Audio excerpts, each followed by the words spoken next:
Hi అండి. బరువు తగ్గాలి అనుకునే వాళ్ళు, షుగర్ కంట్రోల్‌లో ఉండాలి అనుకునే వాళ్ళు, ఇంకా పిల్లలకైనా, పెద్దలకైనా హెల్తీగా బ్రేక్‌ఫాస్ట్ కానివ్వండి, స్నాక్స్ టైంలో అయినా, డిన్నర్ టైంలో అయినా ఈ రెసిపీ ట్రై చేయండి. చాలా బాగుంటుంది టేస్ట్ కూడా. ఒక సొరకాయలో ఒక పావు వంతు సొరకాయ తీసుకొని సొరకాయను తురిమేసుకున్నాను. అలాగే ఒక 2 ఇంచుల వరకు అల్లాన్ని తురుముకున్నాను.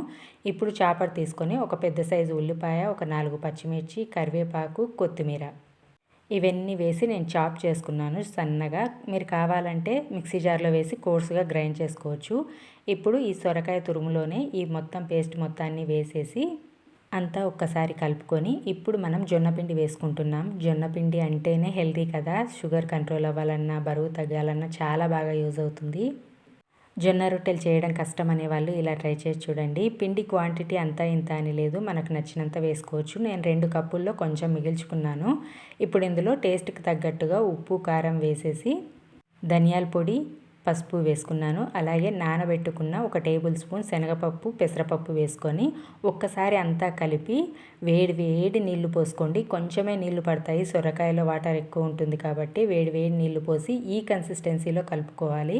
నేను ఒక మెయిన్ ఇంగ్రీడియంట్ మర్చిపోయానండి. ఇలాంటి వాటికి చాలా బాగుంటుంది. గరం మసాలా అయితే కాదు, గరం మసాలా కావాలంటే వేసుకోవచ్చు, నేనైతే వేయలేదు. ఈ కన్సిస్టెన్సీలో పిండి కలిపి పెట్టుకున్నాను. ఆ ఇంగ్రీడియంట్ ఏంటో మీకు తెలిస్తే కామెంట్ చేసి చెప్పండి.